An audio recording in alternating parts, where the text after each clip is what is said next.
पिछले एपिसोड में हमने देखा था कि तौबा को वो काम मिला था कि उसको वो डिवाइन वुड टोकन और लेटर जो था वो ग्रीन एम्पायर तक के पहुंचाना था। लेकिन जैसे वो वहां से आगे बढ़ा था ना, वाटर ट्राइब के जितने भी बदमाश लोग होते हैं वो तौबा को चारों तरफ से घेर लेते हैं। बड़ी मुश्किल से तौबा अपनी जान बचाकर वहां से भागता है। लेकिन जैसे वो भाग रहा था ना, वहां पर युनशी नाम की वो लड़की आकर पहुंच जाती है, जो कि वही वाटर ट्राइब की बंदी थी और बहुत ज्यादा खतरनाक होती है, जिसको काम मिला था तौबा को जान से मारने का। तो वो तो पहले यहाँ पर आने के बाद तौबा के साथ ही फ्लर्ट करना शुरू कर देती था ताकि उसको अपनी बातों में बहला कर उसके पास जो भी सामान है वो उसको ले सके। तौबा ये देखकर हैरान रह चुका था, उसको समझ नहीं आता कि असल में ये लड़की है कौन, ये मेरे साथ इतना चिपक क्यों रही है। इसलिए अपनी जान बचाकर वो भागने लगता है, लेकिन वो युनशी तो उसको जाने नहीं देती। जिसके बाद यहाँ से ये एपिसोड शुरू होता है। तो इस एपिसोड की शुरुआत में तौबा जब पानी के अंदर गिर गया था तो उसको होश नहीं आया था। काफी देर के बाद उसको वहां पर होश आता है और जैसे वो होश में आता है तो देख पाता है कि वो जो युनशी है वो अभी तक के सो रही है। तो तौबा सोचता है कि चलो बेस्ट मौका है, मैं यहाँ से कल्टी मार लेता हूँ। वो तुरंत अपना सामान उठाता है जो कि वुड टोकन और वो लेटर था और उसको लेकर वो वहां से भागने लगा था। पर तभी युनशी होश में आ जाती है और कहती है कि तुम भागने की कोशिश कर रहे हो, वो भी मेरे सामने, ऐसा कभी नहीं होगा। तो तौबा कहता है कि नहीं, मैं भागने की कोशिश नहीं कर रहा था, मैं तो ऐसे ही सुबह सुबह उठकर ना कसरत कर रहा था। भागूंगा क्यों, मुझे पता है कि मैं आपके चुंगल से नहीं भाग सकता। तो यहाँ पर युनशी जो थी वो कहती है कि मुझे पता है कि तुम भागने की कोशिश करते, तुम्हें क्या मैं बेवकूफ लगती हूँ। वो तुरंत अपनी पावर के जरिए तौबा को अपनी तरफ खींचने की कोशिश करती है। तो जैसा वो ये कर रही थी ना, तौबा के पास उसका वो टोकन और लेटर नीचे गिर जाता है। तुरंत ही वो युनशी उस लेटर और टोकन को देखती है और टोकन को देखते साथ ही वो हैरान रह चुकी थी।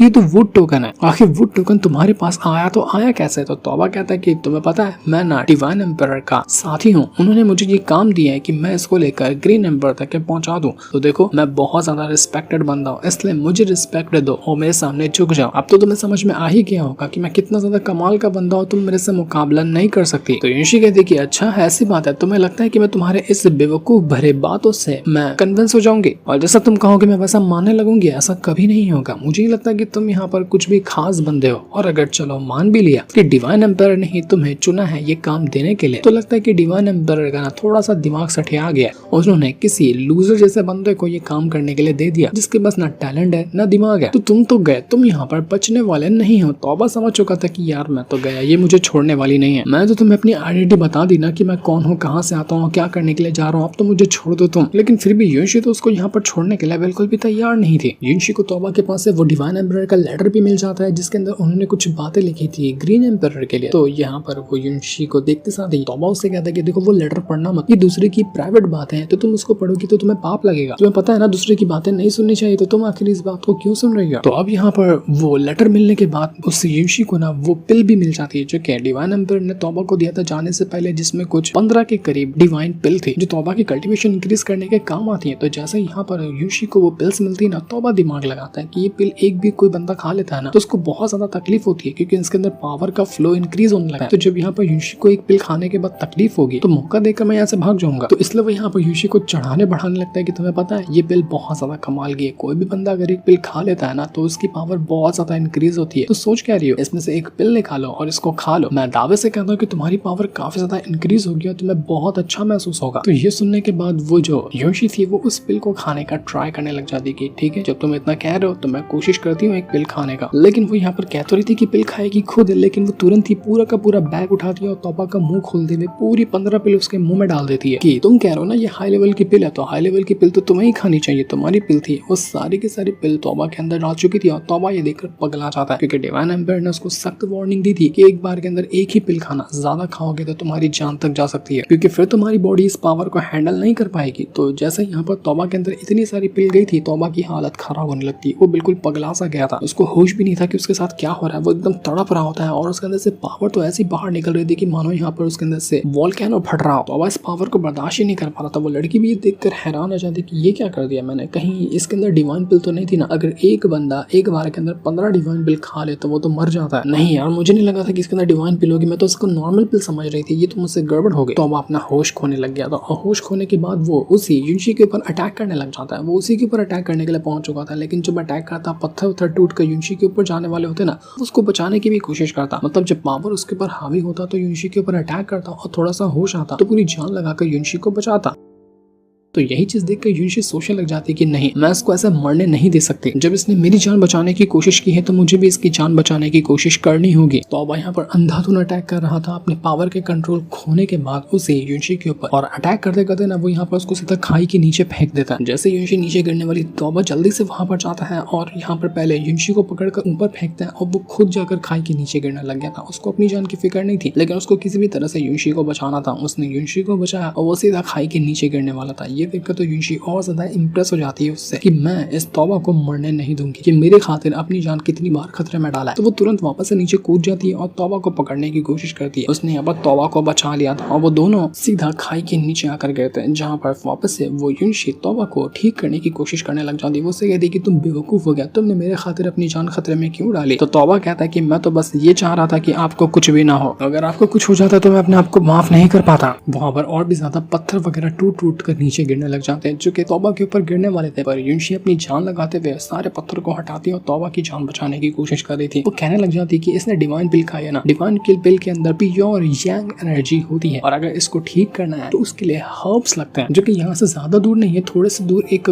गार्डन है, वहाँ पर मुझे हर्ब्स मिल जाएंगे। तो वहाँ के हर्ब्स के जरिए मुझे तौबा को ठीक करने के बारे में सोचना चाहिए। पर जैसा वो जा रही थी ना, आसपास के कई सारे बीस्ट वगैरह वहां पर आकर पहुंच जाते हैं जो कि यूनशी को रोकने के लिए आए हुए थे। वो यहाँ पर आते साथ ही यूनशी के ऊपर अटैक करने की कोशिश करते हैं। तो वो सीधा चली जाती है उन बीस्ट को मारने के लिए। वो अपनी पावर का यूज करती है। पावर का यूज करने के बाद वो बीस्ट की वाट लगाई जा रही थी। जितने भी बीस्ट आते हैं वो एक एक करके सारे के सारे बीस्ट को काट देती है। वो उसको किसी भी हालत में अब तौबा को बचाना था। वो उसको बचाने के लिए कुछ भी करने को तैयार थी, क्योंकि अब वो तौबा से इम्प्रेस हो चुकी थी और शायद वो तौबा को पसंद करने लगी थी। वो जल्दी से गार्डन में लेके आती है तौबा को, वहाँ पे हर्ब्स का एक पिल बनाती है और उसको तौबा को खिला देती है। लेकिन पिल खिलाने का तरीका थोड़ा सा कैजुअल था, कैजुअल कहें या रोमांटिक कहें, आप समझ लेना। वो तो ये होने के बाद थोड़ा थोड़ा तौबा को होश आने लगा। वहाँ पर यूनशी पूरी जान लगाती है ताकि किसी भी तरह से तौबा को ठीक किया जा सके। लेकिन थोड़ी देर बाद उसकी खुद की पावर एग्जॉस्ट हो चुकी थी, क्योंकि उसने अपनी पूरी पावर का यूज कर लिया था तौबा को ठीक करने में। तो इस वजह से वो ही वहाँ पर बेहोश हो जाती है। वो और तौबा दोनों यहाँ बेहोश पड़े हुए थे। कुछ घंटों के बाद तौबा को होश तो आता है, लेकिन जब वो होश में आता है ना तो देख पाता है कि यूनशी अभी तक के वहाँ पर बेहोश है और उसकी हालत काफी ज्यादा खराब है। उसने तो सोच ही लिया था कि वो मर जाएगा इतनी सारी पिल खाने के बाद। लेकिन फिर वो यूनशी से कहता है कि यूनशी क्या तुम ठीक हो? तो यूनशी उससे कहती है कि तुम्हें होश आ गया ना, मैं बस यही देखकर काफी ज्यादा खुश हूँ कि चलो तुम्हें कम से कम होश तो आया। तौबा कहता है कि तुमने मेरी जान बचाई,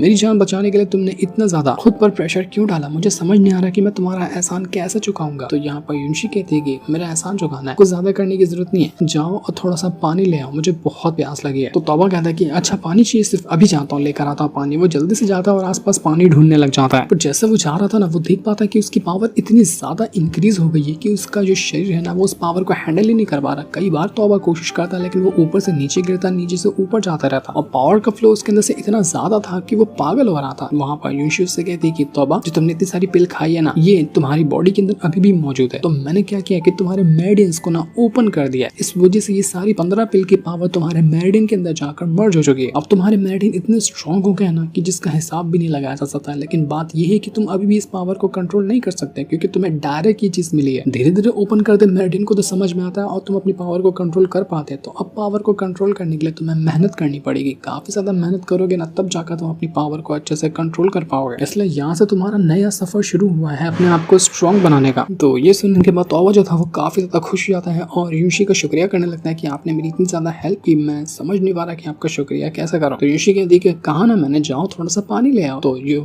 देखकर तौबा जल्दी से पानी लाने के लिए चला जाता है। यूनशी सोच रही थी कि ये बंदा बहुत ज्यादा अच्छा है, बिल्कुल डिवाइन एम्परर की तरह, दिल का भी अच्छा है और पावर में थोड़ा सा कमजोर है, लेकिन आगे चलकर ये स्ट्रॉन्ग बन जाएगा। मैं इसका फ्यूचर बहुत ज्यादा ब्राइट देख पा रही हूँ। तौबा जल्दी से पानी लेकर आता है और यूनशी को वहाँ पर पत्ते के ऊपर रखकर पानी पिला देता है, जिस वजह से यूनशी की हालत थोड़ी थोड़ी ठीक होने लग गई थी। वो उससे कहता है कि यूनशी क्या तुम ठीक हो? तो यूनशी कहती कि हाँ मैं ठीक हूँ, अगर ठीक नहीं हुई होती तो मैं तुम्हें कैसे जिंदा करवा दी, तुम तो बिल्कुल मरने वाले थे 15 पिल खाने के बाद। चलो अच्छा है कि यहाँ पर तुम्हें होश आ गया। बस अभी हमें यहाँ पर रहते हुए 3 दिन हो चुके हैं और 3 दिन से हम यहीं पर पड़े हुए हैं, हमें यहाँ से आगे भी जाना चाहिए। तुमने कहा ना तुम्हें कुछ बहुत बड़ा मिशन करना है, तो तुम वो करने के लिए नहीं जा रहे हो क्या? मुझे भी बहुत जरूरी काम करना है, तो मैं भी यहाँ से जाने वाली हूँ। पर जैसे कि लोग जा रहे थे ना, उनको वहाँ पर नजर आता है कि कुछ लोग हैं जो यहाँ से भाग रहे हैं। तो ये देखकर तौबा हैरान हो जाता है कि ये लोग कौन है, क्या ये वाटर ट्राइब के लोग हैं, क्या ये दुश्मन लोग हैं जो मिराज सिटी की तरफ बढ़ रहे हैं? तो यहाँ पर यूनशी कहती है कि नहीं, यहाँ ये दुश्मन है ना, ये कोई और लोग है, बल्कि ये तुम्हारे ही मिराज सिटी के लोग हैं, जिसमें से कई सारे लोग अपनी जान बचाकर मिराज सिटी छोड़कर भाग रहे हैं, क्योंकि मिराज सिटी वालों को पता चल चुका है कि वो लोग अब यहाँ पर और ज्यादा टिकने नहीं वाले, क्योंकि वाटर ट्रैप कभी भी उनके ऊपर हमला करने के लिए आता होगा,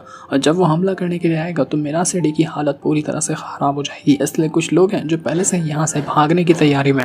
मेरे ख्याल में तुम्हें भी ना अपनी मिराज सिटी को छोड़कर चले जाना चाहिए। तुम यहाँ पर क्या कर रहे हो? तुम जो अपना ये वुड टोकन है वो किसी और के हवाले कर दो, और वो डिवाइन एम्परर को ढूंढकर इस चीज को वहां पहुंचा देगा। तुम्हें यहाँ से चले जाना चाहिए, वरना तुम्हारी जान को भी खतरा हो सकता है।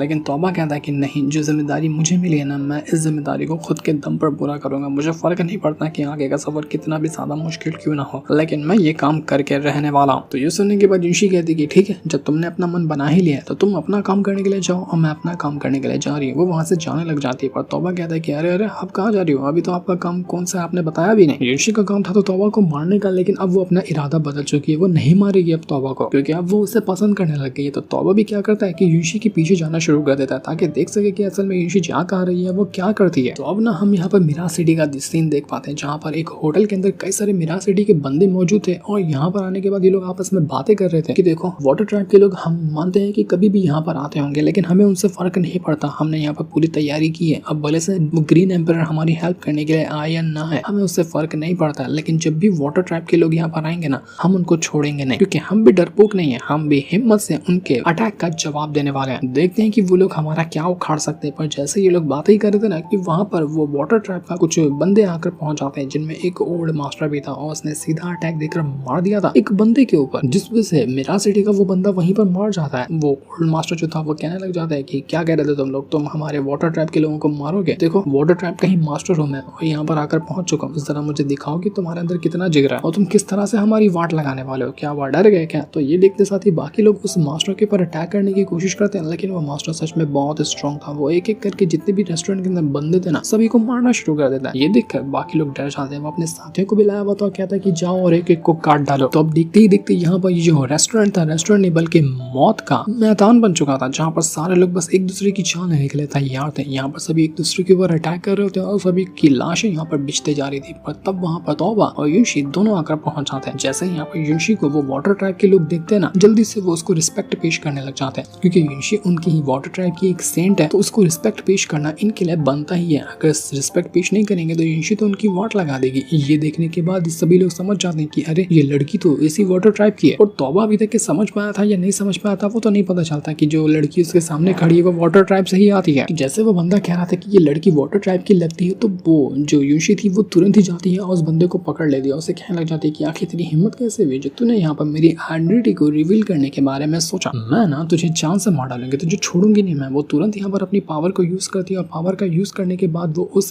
बंदे के ऊपर अटैक करने की कोशिश कर रही थी। तो अब ये चीज देखकर हैरान रह जाता है और कहना चाहता है युनशी से कि युनशी आप क्या कर रही हो? मुझे नहीं लगता कि इस बंदे की कोई गलती है, आपको उसको नहीं मारना चाहिए। ये तो मिराज सिटी का ही है ना, आप इसको क्यों मार रही हो? छोड़ दो उसको। लेकिन वो जो युनशी थी वो यहाँ पर उस बंदे को नहीं छोड़ती और वो उसकी जान लेने के लिए तैयार थी। वो कहती कि मैं तुझे छोड़ूंगी। बाकी के जितने भी वही वाटर ट्रैप के लोग आए हुए थे वो लोग भी काफी ज्यादा खुश होते हैं कि अब तो हमारी यहाँ पर युनशी आ चुकी है ना, तो हमें डरने की क्या बात है। जितने भी लोग हमें मिराज सिटी के नजर आएंगे हम एक एक को चुन चुन कर काट डालेंगे, कोई भी यहाँ पर बचने वाला नहीं है। पर जैसे यहाँ पर ये काम हो रहा था ना, बाहर से कोई अपनी स्वॉर्ड को फेंकता है उसे युनशी की तरफ, जो स्वॉर्ड सीधा युनशी के हाथों पर लगती है और हाथों पर एक बहुत ही गहरा कट बना चुकी थी। सारे के सारे लोग ये चीज देखकर हैरान रह जाते हैं कि यहाँ पर कौन आ रहा है जिसने युनशी के ऊपर अटैक करने की कोशिश की। इसके अंदर इतनी हिम्मत है जो युनशी के ऊपर अटैक कर सकता है। युनशी जो थी वो तुरंत अपनी पावर का यूज करती है और जो स्वॉर्ड यहाँ पर उसकी तरफ आ रही थी वो उस स्वॉर्ड को रिटर्न उसी तरफ फेंक देती है जहाँ से ये स्वॉर्ड आई थी। और तब हम देख पाते हैं कि ये स्वॉर्ड को भेजने वाला कोई और नहीं बल्कि एक बंदा होता है जो कि एक छोटी बच्ची के साथ आया हुआ था। और ये बंदा यहाँ पर ना सीधा अंदर एंट्री मार रहा होता है। बंदे की एंट्री काफी कमाल की लग रही थी और लग रहा था कि ये कोई फेमस और बहुत ज्यादा स्ट्रॉन्ग बंदा जो एक धमाकेदार एंट्री लेते हुए यहाँ पर आया हुआ है। सारे के सारे लोग उस बंदे को देखकर हैरान रह जाते हैं। और मिराज सिटी के जो लोग थे ना वो लोग तो यहाँ पर खुश होने लग गए थे कि देखो हमारा हीरो आ गया जो हमें प्रोटेक्ट करने के लिए आया हुआ है। ऐसा लग रहा था कि ये कोई मिराज सिटी का हीरो होगा जो यहाँ पर सिचुएशन को देखते हुए आकर पहुंच चुका है। और जैसे यहाँ पर वो युनशी उसको देखती है बंदे को तो कहने लग जाती है कि अरे तुम हो, तुमको तो मैं बहुत अच्छे से जानती हूँ, तुम्हारा नाम ब्रदर की है ना। तो यहाँ पर ब्रदर की जो था वो भी कहना चाहता है युनशी से कि युनशी तुम तो अभी तक के बिल्कुल वैसे ही हो, कई साल हो गए हम दोनों को मिले हुए, इतने साल बाद हम मिल रहे हैं लेकिन तुम तो अभी तक के बिल्कुल भी नहीं बदले। इतने साल बाद तुम्हारे से मुलाकात करके काफी अच्छा लग रहा है, लेकिन ये दोनों एक दूसरे को किस तरह से जानते थे और क्या यहाँ पर ये दोनों के बीच में फाइट होगी, ये चीज तो हमें पता चलने वाली है नेक्स्ट एपिसोड के अंदर। नेक्स्ट एपिसोड बड़ा कमाल का होगा जिससे इनको दिखाते, साथ ही ये वाला एपिसोड यहीं पर एंड हो जाता है। Thanks for watching.